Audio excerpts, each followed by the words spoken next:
মালাহরি হরিবল মালাহরি হরিবল মালাহরি হরিবল মালাহরি হরিবল।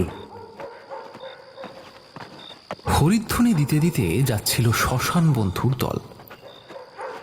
আকাশে মেঘ জমেছে কালো ছায়ার মতো। কিভাবে যে শ্মশানে পৌঁছবে সেই নিয়ে ভীষণ চিন্তায় পড়েছে শ্মশান বন্ধুরা। যেতে যেতে সকলেই বলতে লাগলো নানা রকমের কথা। কিন্তু পরিতোষ ম্লান মুখে আকাশের দিকে তাকিয়ে বলল, গতিক সুবিধার দেখছি না বকুলদা। একটু পরেই যদি বৃষ্টি নামে তাহলে ভিজে একসা হতে হবে।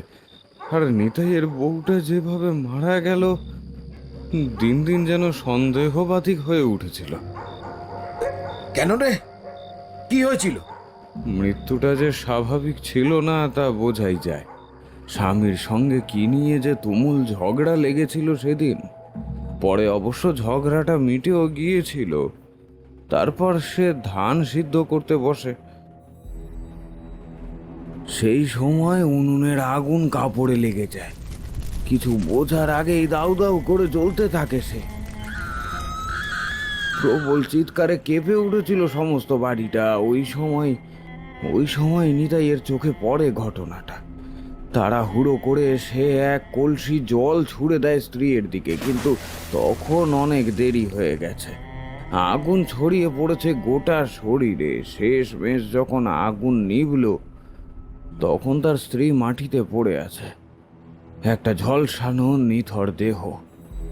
আর শুনেছি মৃত্যুর আগ মুহূর্তে সে চিৎকার করে বলেছিল,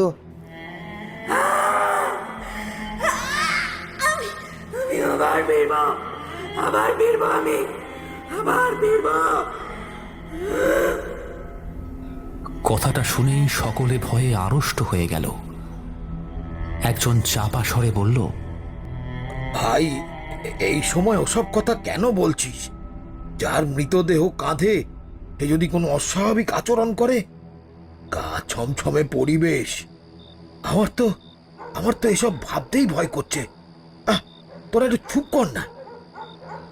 কার্তিক শুকনো হেসে বলল, ধুর বোকা, মরা মানুষ কি আর নড়াচড়া করে নাকি? ওর বউ পুড়ে মরেছে, নিথর দেহ ওটা, ভয় পাওয়ার কিচ্ছু নেই। অন্য একজন আতঙ্কিত স্বরে বলল, তবুও ভয় তো লাগে। পোড়া শরীর দেখলে গা শিউরে ওঠে। আমার তো খুব চিন্তা হচ্ছে। গ্রামের মোড়ল নিজে এলেন না, শুধু আমাদের যেতে বললেন। ঠাকুর আমাদের রক্ষা করো, কোনো বিপদ যেন না ঘটে। ঠিক সেই সময় দামোদর বলল, আরে তোমরা হরিধ্বনি বন্ধ করলে কেন? শ্মশানের ভিতর পর্যন্ত আমাদের হরিনাম করতে হবে। শুরু করো।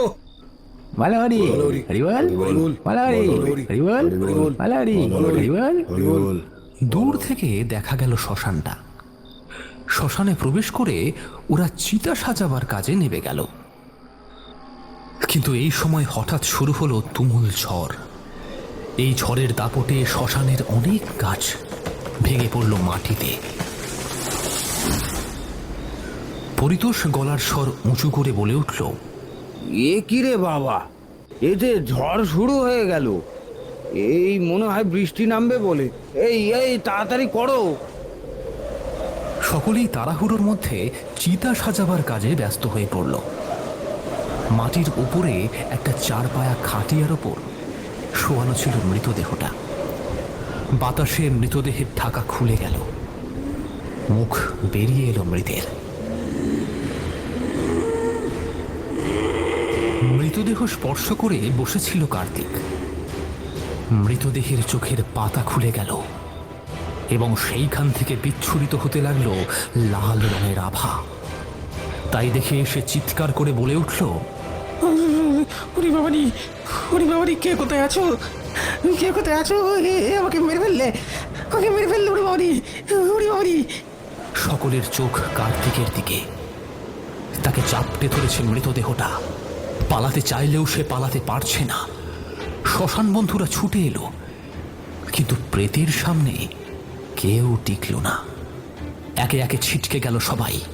ভয়ে কাঁপতে কাঁপতে পরিতোষ বলল, তো তখনই বলেছিলাম যে এত রাত্রে এখানে না আসতে, কিন্তু আমার কথা কেউ কানে দিলে তো।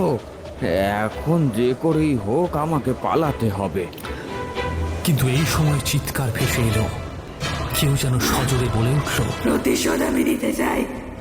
আমার অতৃপ্ত আত্মা গোটা গ্রামটাকে উজাড় করে দেবে। আমার স্বামীও রেহাই পাবে না। দাউ দাউ করে চলবে গোটা গ্রাম।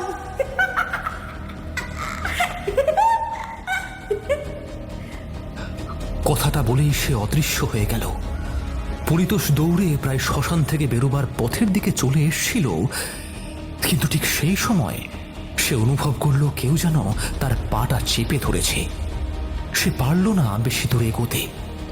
তার আগেই সে শ্মশানের মাটির নিচে ঢুকে গেল, আর শ্মশানে ছড়িয়ে পড়ল একটা আর্তনাদের ধ্বনি।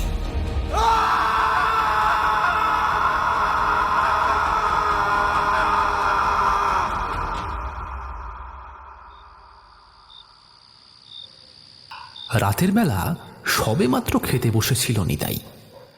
খেতে খেতে সে বলল, যাক বাবা, মরেছে বাঁচা গিয়েছে। সারাদিন শুধু আমাকে জ্বালিয়ে শেষ করে দিত। এই নে নে নে, জোরে জোরে বাতাস কর, হ্যাঁ জোরে জোরে বাতাস কর। তার বোন অনুপমা সাড়া দিয়ে বলল, তা যা বলেছো দাদা, আমার তো তোমাকে দেখে কষ্টই লাগতো। বাড়িতে অমন লক্ষ্মী ছাড়া বউ থাকলে সংসার করা যায় নাকি? কথাগুলো যখন অনুপমা বলছিল, ঠিক সেই সময় বাইরে সদর দরজায় টোকার শব্দ হলো। আর টোকার শব্দটা শুনেই ভ্রুকুটি করল অনুপমা। তারপর বিরক্ত হয়ে বলে উঠল, এই অসময় আবার কে এলো? দাঁড়াও দাদা, আমি দেখে আসি। পায়ে পায়ে এগিয়ে গেল সে, কিন্তু দরজা খোলার সঙ্গে সঙ্গে সে চিৎকার করে উঠল,